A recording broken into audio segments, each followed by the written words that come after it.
Hello વિદ્યાર્થી મિત્રો, કેમ છો સ્ટુડન્ટ્સ? મજામાં?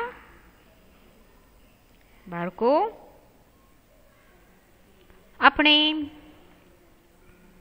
ધોરણ 2 માં ભણી રહ્યા છીએ. આજે આપણે ભણીશું વિષય ગુજરાતી, જેની અંદર આજે આપણે એક વાર્તા સાંભળવાની છે. બરાબર? કઈ વાર્તા સાંભળવાની છે? તો તેનું નામ છે લોભનું ફળ. તો બાળકો, આ વાર્તા છે લોભનું ફળ. તો તમારે આ વાર્તા સાંભળવાની છે અને પછી તમારે આના જેવી બીજી કોઈ પણ વાર્તા હોય એ તમારે તમારા બુકની અંદર વાર્તા લખવાની છે અને પછી એમાં શું બોધ મળે છે તે પણ તમારે લખવાનું છે. બરાબર? તો ચાલો પહેલાં આપણે આ વાર્તા સાંભળીએ. તો તમે બધા વાર્તા સાંભળવા માટે રેડી છો બાળકો? તો આપણે વાર્તાની શરૂઆત કરીએ. તો બાળકો, તમે ચિત્રમાં જોઈ શકો છો. ચિત્રની અંદર તમને શું શું દેખાઈ રહ્યું છે? તો પહેલાં આપણે માત્ર ચિત્રનું નિરીક્ષણ કરીએ. ત્યારબાદ આ વાર્તામાં શું હશે તે આપણે જોઈએ. તો તમે ચિત્રમાં જોઈ શકો છો કે ચિત્રમાં એક સાપ છે. એની સામે દૂધનો વાટકો ભરેલો છે. દૂધનો વાટકો કોણ આપે છે? તો એક ભાઈ છે, તે સાપને દૂધનો વાટકો આપે છે. એક ઝાડ દેખાઈ રહ્યું છે અને આ ચિત્ર ખેતરનું હોય એવું લાગી રહ્યું છે અને પાછળ મકાનો પણ દેખાઈ રહ્યા છે. તો આ ભાઈ છે તે ખેડૂત હશે. બરાબર? અને તેના ખેતરની અંદર એક ઝાડ છે અને ઝાડમાં એક રાફડો હશે અને એની અંદર આ સાપ વાસ કરતો હશે એવું આપણે માનીએ, કારણ કે આપણે ચિત્રમાંથી જોઈને નિરીક્ષણ કરવાનું છે. બરાબર? અને શું હશે તેની આપણે રૂપરેખા બાંધીએ. તો તમે જોઈ શકો છો કે આ ચિત્ર ખેતરનું છે. ખેતરની અંદર એક ઝાડ છે અને ઝાડના મૂળમાં, ઝાડની નજીક એક રાફડો છે. તેમાં એક સાપ રહે છે. આ સાપને આ જે ખેડૂત છે તે રોજ એક દૂધનો વાટકો આપે છે અને સાપ તે દૂધ પી જાય છે. બરાબર? પછી આગળ શું થાય છે તો એ આપણે હવે આગળ જોઈએ. તો આપણે અહીં વાર્તામાં જોઈએ કે એક ગામમાં એક ખેડૂત રહેતો હતો. તેની પાસે નાનકડું ખેતર હતું. તેનાથી તે પોતાનું ભરણ પોષણ કરતો હતો. ભરણ પોષણ એટલે કે પોતાનું ગુજરાન ચલાવતો હતો. તેનું અને તેના પરિવારનું પેટ ભરતો હતો. ખેતરની અંદર જે કંઈ વાવે એમાંથી જે આવક થાય એનાથી તે પોતાના પરિવારનું ગુજરાન ચલાવતો હતો, પોતાના પરિવારનું ભરણ પોષણ કરતો હતો. એક દિવસ તે ખેતરની બાજુમાં આવેલા વૃક્ષની નીચે આરામ કરી રહ્યો હતો. જો જ્યારે ખેડૂત છે તે ખેતરમાં કામ કરતો હતો, પછી એ થાકી ગયો એટલે એનું જે ખેતરની અંદર જે વૃક્ષ હતું, જે આપણે જોયું હતું, તેની પાસે તેના છાંયડામાં તે આરામ કરી રહ્યો હતો. ત્યારે શું થયું હશે? તો ત્યારે તેણે જોયું કે ખેતરમાં એક જગ્યાએ એક સાપ બેઠેલો હતો.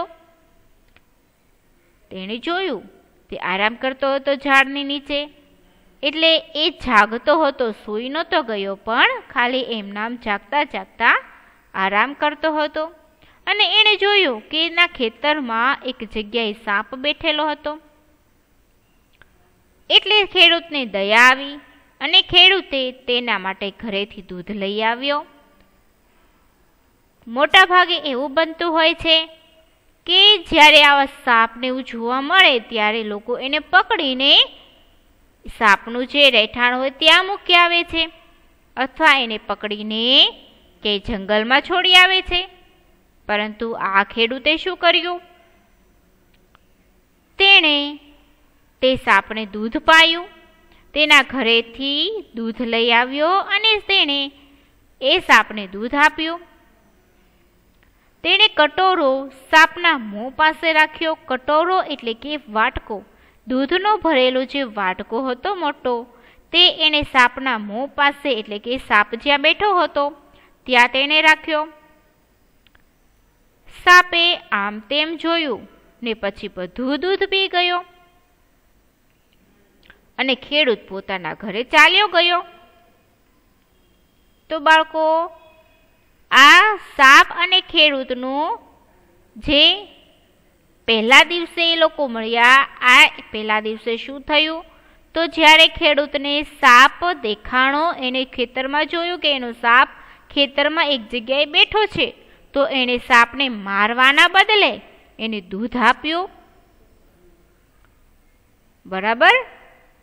અને એને દૂધનો જે ભરેલો વાટકો, આખો કટોરો હતો, તે તેણે સાપની પાસે રાખ્યો. અને પછી સાપે આમ આજુબાજુ જોયું અને પછી તે બધું દૂધ પી ગયો. અને ખેડૂત પણ પોતાના ઘરે ચાલ્યો ગયો. એને દૂધ પી લીધું એટલે ખેડૂત પોતાના ઘરે ચાલ્યો ગયો. એનું કામ ખેતરમાં પૂરું થઈ ગયું હોય એટલે એ ઘરે ચાલ્યો ગયો. પછી શું થયું હશે? તો પછી બીજા દિવસે પણ ખેડૂત ખેતરમાં ગયો. એને ખેતર હતું, એ એમાં જ કામ કરતો હતો એટલે એને રોજ ખેતરમાં જવું પડે. તો ખેડૂત ફરીવાર પાછા એના ખેતરે જાય છે. હવે તેણે જોયું કે દૂધના ખાલી કટોરામાં એક સોનાનો સિક્કો પડ્યો હતો. ખેડૂતે તે લઈ લીધો. જો બાળકો, ખેડૂતને જે દયા આવી હતી સાપ ઉપર, અને એણે એને દૂધનો કટોરો આપ્યો અને સાપ બધું દૂધ પી ગયો. એટલે સાપે શું કર્યું? સાપે એના જે રાફડો હતો એની અંદર સોનાના સિક્કા હશે, તો એણે એમાંથી એક સોનાનો સિક્કો તે કટોરામાં મૂક્યો. હવે બીજા દિવસે ખેડૂત ખેતરમાં આવે છે અને જુએ છે તો ખેતરમાં જે કટોરો હતો એનો, એ કટોરાની અંદર એક સોનાનો સિક્કો પડેલો હતો. એટલે ખેડૂતે સમજી ગયો કે આ મેં સાપને દૂધ પાયું હતું, એના બદલામાં સાપે મને સોનાનો સિક્કો આપ્યો છે. એટલે ખેડૂતે તે સિક્કો લઈ લીધો. હવે આ નિત્યક્રમ બની જાય છે કે ખેડૂત રોજ ખેતરે જાય છે અને રોજ દૂધનો કટોરો ત્યાં એની પાસે મૂકે છે, અને સાપ રોજ દૂધ પીવે છે અને દરમાં પેસી જાય છે, એટલે કે દરમાં જતો રહે છે. અને બીજા દિવસે તે જે ખાલી કટોરો પડેલો હોય છે એની અંદર તે સોનાનો સિક્કો મૂકે છે. એટલે ખેડૂતને રોજ સોનાનો સિક્કો મળતો. હવે આ એનો રૂટીન ક્રિયા એટલે કે નિત્યક્રમ બની જાય છે. બરાબર? ખેડૂત રોજ દૂધ પાય છે અને બીજા દિવસે એને દૂધના બદલામાં એક સોનાનો સિક્કો મળે છે અને ખેડૂત તે સિક્કો લઈ લે છે. આવી રીતના ઘણા દિવસ ચાલે છે. ઘણા દિવસ રોજ એને એક એક સોનાનો સિક્કો મળે છે ને રોજ એક કટોરો દૂધ ખેડૂત સાપને પાય છે. હવે પછી શું થશે? રોજ આ બંનેનો નિત્યક્રમ થઈ જાય છે. ખેડૂત એના ખેતરમાં જાય છે અને દૂધ સાપને પાય છે. સાપ પણ દૂધ પી જાય છે અને રોજ સોનાનો સિક્કો ખેડૂતને આપે છે, એટલે કે એના કટોરામાં મૂકી દે છે. એટલે ખેડૂત તે સિક્કો લઈ લે છે.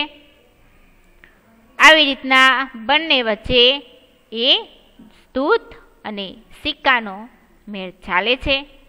હવે આપણે જોઈએ શું થાય છે આગળ. તો પછી આ તો રોજનું થયું. રોજ આવી રીતના ખેડૂત દૂધ પાય છે અને સોનાનો સિક્કો મેળવે છે. હવે થયું એક દિવસ એવું કે એક દિવસ ખેડૂતને તેના પુત્રને કહ્યું કે તું દૂધનો કટોરો સાપના દર પાસે મૂકી આવજે, આજે મારે બહાર ગામ જવાનું છે. જો બાળકો, બધા દિવસ સરખા ન હોય, બધા દિવસ ખેડૂત કાંઈ ખેતરે ન જઈ શકે, ક્યારેક એને કામ હોય તો તે બહાર ગામ પણ એને જવું પડે. એટલે તે દિવસે એને એના પુત્રને કહ્યું, એનો જે છોકરો હતો એને કહ્યું કે તું દૂધનો કટોરો સાપના દર પાસે મૂકી આવજે. જે ખેડૂતનું જે ખેતર હતું ને તેમાં એનું દર હતું, સાપે દર બનાવેલું હતું, એમાં એનો રાફડો હતો. તો એણે પુત્રને કહ્યું કે તું જે આ દૂધનો કટોરો છે તે સાપના દર પાસે મૂકી આવજે, આજે મારે બહાર ગામ જવાનું છે એટલે હું જઈ શકીશ નહીં. એટલે એણે આ કાર્ય પોતાના પુત્રને સોંપ્યું, કારણ કે તે પોતાનું નિત્યક્રમ છોડવા માગતો ન હતો. એને સાપની દયા પણ આવતી હતી કે એને દૂધ હું નહીં આપું તો હવે સાપ આજે શું ખાશે, શું પીશે. એટલે એણે એના બદલામાં એને પુત્રને મોકલ્યો કે તું જા અને દૂધનો કટોરો ભરીને સાપના દર પાસે મૂકી આવજે, કારણ કે એને તો બહાર ગામ જવાનું હતું. એટલે એણે એના પુત્રને આ કાર્ય સોંપ્યું. હવે ખેડૂતનો પુત્ર દૂધનો કટોરો સાપના દર પાસે મૂકી આવ્યો. હવે ખેડૂતનો પુત્ર, એને તો આ વાતની કાંઈ ખબર નહોતી. એ દૂધનો કટોરો છે તે સાપના દર પાસે મૂકી આવ્યો છે. એ તો મૂકીને ઘરે પાછો આવતો રહે છે. પછી દૂધ જે સાપ છે તે આવીને દૂધ પીવે છે, બરાબર, અને પછી જતો રહે છે પોતાના દરની અંદર. હવે બીજા દિવસે ખેડૂતનો પુત્ર ખેતરમાં ગયો, કારણ કે ખેડૂત એક દિવસમાં પાછો નહોતો આવવાનો, એને 2-3 દિવસ લાગવાના હતા. એટલે એણે આ કાર્ય પોતાના પુત્રને સોંપેલું હતું કે તારે રોજ એક દૂધનો કટોરો સાપના દર પાસે મૂકી આવવાનો. એટલે એક પહેલા દિવસે તો ખેડૂતનો પુત્ર આ જે કટોરો હતો તે એના દર પાસે મૂકી આવ્યો, અને પછી એ પોતાના કામે લાગી ગયો, અને પછી ઘરે જતો રહ્યો. ફરી પાછો બીજો દિવસ થયો. બીજા દિવસે ખેડૂતનો પુત્ર પાછો ખેતરમાં જાય છે, અને તેણે જોયું કે કટોરામાં તો સોનાનો સિક્કો હતો. તેણે આમ તેમ ફેરવીને સિક્કો તપાસ્યો, અને તેણે વિચાર્યું સાપના દરમાં કોઈ ખજાનો હશે, ત્યારે જ તો તે રોજ સોનાનો સિક્કો આપતો હશે ને. લાવને, હું સાપને મારી નાખીને એકસાથે બધા જ સિક્કા લઈ લઉં. આવો વિચાર ખેડૂતનો પુત્ર હતો તેના મનમાં આવ્યો.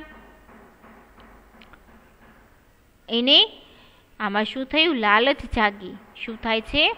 લાલચ જાગે છે કે એને એક દિવસ એને દૂધ પાયું એટલે બીજા દિવસે એને સિક્કો મળ્યો. એટલે એને તો કુતૂહલ થયું કે આની અંદર તો ઘણા બધા સિક્કા હશે, તો જ આ સાપ છે એ આમાંથી સિક્કો લાવીને મૂકતો હશે.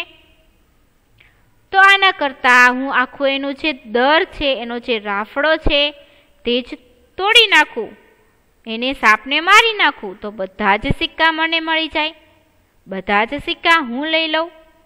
એવો એને મનમાં વિચાર આવે છે. બરાબર છે. તો અહીંથી આ જે ખેડૂતનો પુત્ર છે એના મનમાં લાલચ જાગે છે. એને એકવાર સોનાનો સિક્કો મળે છે એટલે એના મનમાં લાલચ જાગે છે. જો ખેડૂત હતો, ખેડૂતના મનમાં ક્યારેય લાલચ ન હતી, પણ એને સાપની દયા આવતી હતી. એને સાપના માટે થઈને જ દૂધ મૂકવાનું કહેલું, કારણ કે એ માનતો હતો કે આવી રીતના ક્યારેય લાલચ કરવી જોઈએ નહીં. અડધો રોટલો પણ સુખેથી ખાવો જોઈએ. આખા રોટલા માટે આપણે ક્યાંય રસરપાટ કરવી જોઈએ નહીં. જે શાંતિથી મળે છે, સુખેથી મળે છે, એમાં જ સંતોષ લેવો જોઈએ, એવું તે ખેડૂત માનતો હતો. હવે આ જે ખેડૂતનો પુત્ર છે તેના મનમાં લાલચ જાગે છે. હવે એ શું કરશે તમે વિચારી શકો છો બાળકો? એના મનમાં હવે ઘણા બધા સિક્કાઓ લઈ લેવાની ઈચ્છા થાય છે. એનામાં જે આ જે કૂટનીતિ છે એના મનમાં જે લાલચ જાગી છે, તો હવે એ શું કરશે? સિક્કાઓ મેળવવા માટે શું કરશે? એણે તો કીધું કે હું સાપને મારી નાખું, પણ એ કેવી રીતના સાપને મારશે? તમે વિચારી શકો છો બાળકો?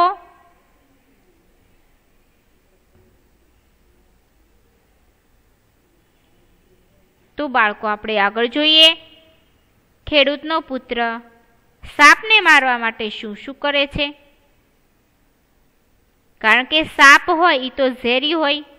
બધા સાપ ઝેરી ન હોય, અમુક બિનઝેરી પણ હોય. પણ આપણને ખ્યાલ ન હોય કે કયો સાપ ઝેરી છે અને કયો બિનઝેરી છે. તો સાપથી હંમેશા આપણે ડરવું જોઈએ. ક્યારેક કયો સાપ ઝેરી હોય અને આપણને ડંખ મારે તો આપણું મૃત્યુ ત્યાં ને ત્યાં જ થઈ જાય છે. એટલે આપણે હંમેશા આ પ્રાણીઓથી બચતા રહેવું જોઈએ. સાપથી હંમેશા આપણે ડરવું જોઈએ. બરાબર છે? તો આપણે જોઈએ ખેડૂતનો પુત્ર શું કરે છે. તો ખેડૂતના પુત્રના મનમાં પાપ ભરાયું છે. જો મેં કહ્યું ને કે એના મનમાં લાલચ જાગી છે, એના મનમાં પાપ ભરાયું છે. તેણે સાપને મારવાનો પોતાનો વિચાર દ્રઢ કરી લીધો. વિચાર દ્રઢ કરી લીધો એટલે કે એણે વિચાર પાક્કો કરી લીધો. એણે નક્કી કરી લીધું કે મારે તો સાપને મારવો જ છે. કારણ કે એને એક સાથે બધા જ સિક્કાઓ જોઈએ છે. જે એને રોજ એક એક મળતા હતા, એના બદલે એને શું કરવું છે? બધા સિક્કા એક સાથે લઈ લેવા છે. તો એમ કાંઈ એક સાથે કાંઈ સિક્કા લઈ શકાય નહીં. એમ સિક્કા એક સાથે કોઈને પણ સફળતા ન મળે, કોઈને પણ એક સાથે એટલા બધા રૂપિયા ન મળે. હંમેશા ધીરજના ફળ મીઠા હોય છે. તો અહીં ખેડૂતનો પુત્ર છે તેણે સાપને મારવાનો વિચાર દ્રઢ કરી લીધો છે. હવે બીજા દિવસે સાપ દૂધ પીવા આવ્યો. હવે બીજા દિવસે શું કર્યું? તો ખેડૂતનો પુત્ર છે ને તે પાછો દૂધનો કટોરો ભરીને સાપના દર પાસે મૂકે છે. અને તે પોતે ઝાડની પાછળ એટલે કે જે વૃક્ષ છે એ વૃક્ષના થડમાં આજે સાપે રાફડો બનાવ્યો હતો ત્યાં એનું દર હતું, તે ત્યાં રહેતો હતો. એટલે એણે ખેડૂતનો પુત્ર હતો, એણે આજે દૂધનો વાટકો હતો, કટોરો હતો, તે એણે ખેડૂતના આજે વૃક્ષના દર પાસે રાખ્યો અને પોતે વૃક્ષની પાછળ સંતાઈ ગયો.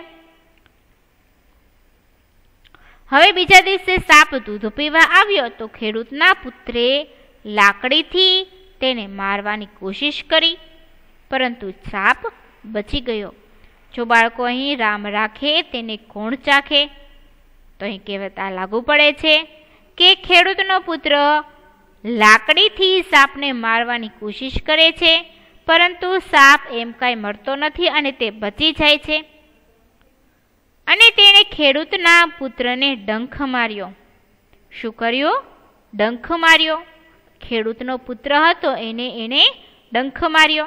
અને આ જે સાપ હતો તે ઝેરી હતો, એટલે જો એનો પુત્ર મૃત્યુ પામ્યો ત્યાં ને ત્યાં જ એનો પુત્ર છે તે મૃત્યુ પામે છે. હવે ખેડૂત ઘરે આવ્યો ત્યારે તેણે પુત્રના મરણના સમાચાર સાંભળ્યા. હવે જો ખેડૂત બહારગામ હતો એને તો આ વાતની કાંઈ ખબર નહોતી કે એના પુત્રના મનમાં પાપ ભરાયું છે, લાલચ જાગી છે. એટલે તેણે સાપને દૂધનો વાટકો આપ્યો અને પછી એને મારવાની કોશિશ કરી. અને મારતા મારતા સાપ તો બચી ગયો, પણ સાપે ખેડૂતના પુત્રને ડંખ માર્યો અને પુત્ર ત્યાંને ત્યાં જ મૃત્યુ પામ્યો. ખેડૂત ઘરે આવ્યો અને તેને પુત્રના મરણના સમાચાર સાંભળ્યા. એને મનમાં તો ખૂબ દુઃખ થયું, કારણ કે પુત્રના આવા સમાચાર સાંભળે એટલે કોઈ પણને દુઃખ થાય. તેને પણ થયું. તેણે મનોમન વિચાર્યું કે મારા પુત્રનો જ વાંક છે. જો તેણે લાલચ ના કરી હોત તો આવી દશા ન થઈ હોત. હવે આ જે ખેડૂત છે તે સમજી ગયો અને તેને ખ્યાલ આવી ગયો કે આમાં વાંક કોનો છે, કારણ કે તે પોતાના પુત્રને સમજતો હોય, ઓળખતો હોય.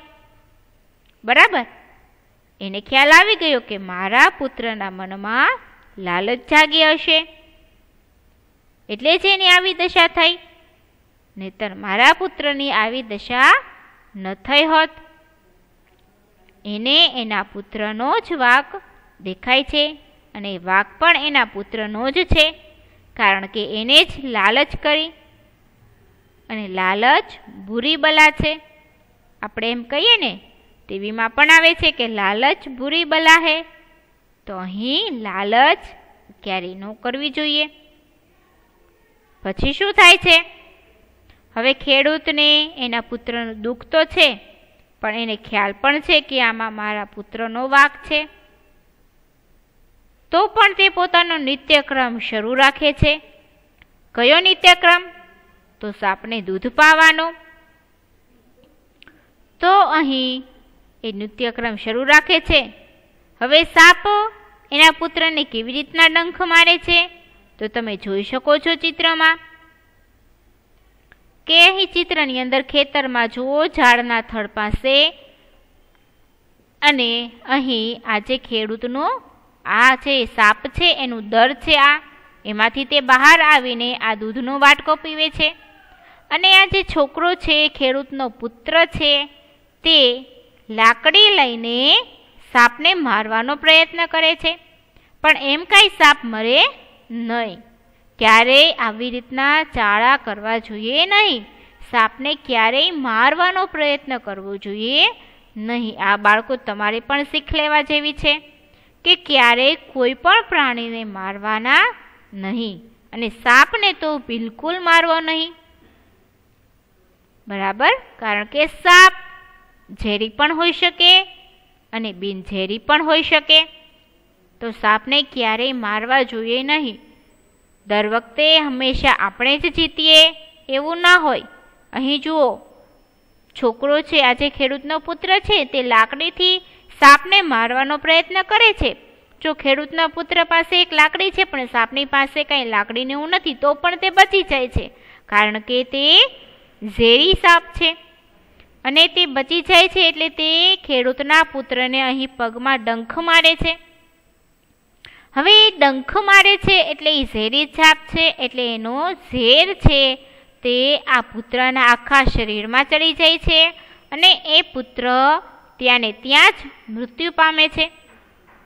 આવી રીતના ખેડૂતનો પુત્ર છે તે સાપને મારવાનો પ્રયત્ન કરે છે અને સાપ ખેડૂતના પુત્રને ડંખ મારી દે છે. કારણ કે ખેડૂતનો પુત્ર છે તેના મનમાં લાલચ જાગે છે બધા જ સિક્કાઓ લઈ લેવાની. તો એમ કાંઈ કોઈ પણની વસ્તુ હોય એ આપણે લેવાનો પ્રયત્ન કરવો જોઈએ નહીં. બરાબર, તો હવે ખેડૂતને ખબર પડી. ખેડૂત પછી ઘરે આવે છે અને એને એના પુત્રના મરણના સમાચાર મળે છે. એને મનમાં તો ઘણું દુઃખ થાય છે, પરંતુ એને એ પણ ખ્યાલ છે કે મારા પુત્રનો વાંક છે. જો એના મનમાં લાલચ ના જાગી હોત તો એ મૃત્યુ ન પામત, એની આવી દશા ન થાત. કારણ કે ખેડૂત પણ રોજ સાપને દૂધ આપતો હતો અને રોજ સાપ એને એક સિક્કો આપતો હતો. એટલે સાપ અને ખેડૂત બંને વચ્ચે એવી મિત્રતા હતી. પણ આજે ખેડૂતનો પુત્ર છે તેના મનમાં લાલચ જાગે છે કે એને એક સિક્કો મળ્યો, એમાં એને લાલચ જાગી કે મને આવી રીતના ઘણા બધા હું સિક્કા એક સાથે લઈ લઉં તો કેટલું સારું. એમ કરીને એને સાપને મારવાનો પ્રયત્ન કરે છે અને સાપ એને ડંખ મારી દે છે. અને આ બાળક છે, આ જે છોકરો છે તે ત્યાં ને ત્યાં જ મૃત્યુ પામે છે. હવે ખેડૂતને તો ખ્યાલ છે કે મારા પુત્રનો વાંક છે, છતાં હવે તે પોતાનો નિત્યક્રમ શરૂ રાખે છે. બીજા દિવસે ખેડૂત દૂધ લઈને સાપના દર પાસે ગયો. હવે જો એનો પુત્ર મરણ પામ્યો, મૃત્યુ પામ્યો છે, તો પણ તે બીજા દિવસે ખેડૂત છે તે સાપના દર પાસે જાય છે અને દૂધનો કટોરો તેને આપે છે. તેણે સાપને દૂધ પીવાની વિનંતી કરી. દૂધ પીવા માટે તેણે સાપને કહ્યું, વિનંતી કરી. તો સાપે કહ્યું કે આજે તો હું તારું લાવેલું દૂધ પી લઉં છું, પરંતુ કાલથી તું અહીં આવીશ નહીં. હવે જો સાપે શું કહ્યું કે આજે તો હું તારું લાવેલું દૂધ પી લઉં છું, પરંતુ કાલથી તું અહીં આવીશ નહીં, એટલે કે તું અહીં આવતો નહીં. આમ કહી સાપ બહાર આવ્યો. તેણે દૂધ પીધું અને કટોરામાં એક સિક્કો નાખી દીધો. પછી પાછો દરમાં જતો રહ્યો. હવે શું થાય છે? હવે આ સાપ છે તે પણ સમજી ગયો છે કે આ જે ખેડૂતનો પુત્ર છે તે લુચ્ચો છે, બરાબર? એટલે હવે એ કહે છે કે હું આજે તો તમારું દૂધ પી લઉં છું, પરંતુ હવેથી તમે અહીં આવતા નહીં, હું તમારું દૂધ પીશ નહીં. આજે લાવ્યા છો તે દૂધ હવે હું પી લઉં છું, પણ હવેથી તમે અહીં આવતા નહીં. અને એમ કહીને સાપ છે તે આ દૂધ પી લે છે અને પાછો કટોરામાં એક સિક્કો નાખી દે છે અને પાછો દૂરમાં જતો રહે છે. ખેડૂતે સિક્કો લીધો અને દુઃખી હૃદયે ઘરે જતો રહ્યો. ત્યાર પછી ક્યારેય તે સાપને દૂધ પીવડાવવાની હિંમત કરી શક્યો નહીં. તો બાળકો, તમે જોઈ શકો છો, સમજી શકો છો કે ખેડૂતના પુત્રની એક ભૂલના લીધે ખેડૂતને પણ કેટલું વેઠવું પડે છે. એને પણ જે રોજ એક સિક્કો મળતો હતો તે પણ બંધ થઈ ગયો. ખેડૂતના પુત્રના મનમાં જે લાલચ હતી કે એકસાથે બધા સિક્કા લઈ લેવાની, તો એની ભૂલના લીધે ખેડૂતને પણ જે એક સિક્કો મળતો હતો તે પણ બંધ થઈ ગયો. તો અહીં ખેડૂતે પુત્ર પણ ગુમાવ્યો અને સિક્કો પણ ગુમાવ્યો. જે રોજ મળતો હતો તે સિક્કા પણ ગુમાવ્યા અને પોતાના પુત્રને પણ ગુમાવ્યો. તો એની એક ભૂલને લીધે ઘણું બધું તેણે સહન કરવું પડ્યું. તો બાળકો, આપણે પણ ક્યારેય લાલચ કરવી જોઈએ નહીં, તે આપણને આ વાર્તા પરથી શીખવા મળે છે. તો બાળકો, લાલચનું ફળ બહુ જ ખરાબ આવે છે. લાલચ જ આપણને નુકસાન પહોંચાડે છે. આપણને ઘણું બધું લઈ લેવાની જે ઈચ્છા થાય છે એ ઈચ્છા જ આપણી નુકસાન કરે છે અને ખરાબ સમય લાવે છે. તો ક્યારેય પણ આપણે આવી રીતના લાલચ કરવી જોઈએ નહીં. લાલચના ફળ ખરાબ હોય છે, બરાબર? લાલચ બુરી બલા છે. હવે બાળકો, આપણે આ વાર્તાની અંદર અમુક શબ્દો શીખ્યા. કયા કયા શબ્દો શીખ્યા આપણે? તો ભરણ પોષણ એટલે કે ગુજરાન. ભરણ પોષણ તો મેં તમને વાર્તામાં કહ્યું હતું કે ગુજરાન કે એના પરિવારનું પાલન પોષણ કરે છે. કોશિશ, કોશિશ એટલે કે પ્રયત્ન. પછી આપણે શીખ્યા ખજાનો શબ્દ હતો. ખજાનો એટલે કે મિલકત. અને વિનંતી એટલે કે આજીજી. આપણે કોઈને વિનંતી કરી એટલે કે આજીજી કરી, આ કોકને મનાવીએ એ વાત માટે એને આજીજી કરી કહેવાય, બરાબર? તો આપણે આ વાર્તામાંથી આ 4 શબ્દો પણ શીખ્યા. તો તમારે આ 4 શબ્દો છે, ભરણ પોષણ એટલે કે ગુજરાન, કોશિશ એટલે પ્રયત્ન, ખજાનો એટલે મિલકત અને વિનંતી એટલે આજીજી. આ 4 શબ્દો આપણે શીખ્યા વાર્તા પરથી, બરાબર છે? તો બાળકો, તમને બધાને આ વાર્તા સાંભળવાની મજા પડી હશે અને આમાંથી શીખ પણ મળી હશે જે આપણે જીવનમાં ઉતારવાની છે, બરાબર? તો આપણો આજનો લેક્ચર અહીં પૂરો થાય છે. આવતા લેક્ચરની અંદર આપણે ફરી મળીશું. ત્યાં સુધી દરેકને Tata, bye bye, C you, stay home, stay safe, good bye and thank you.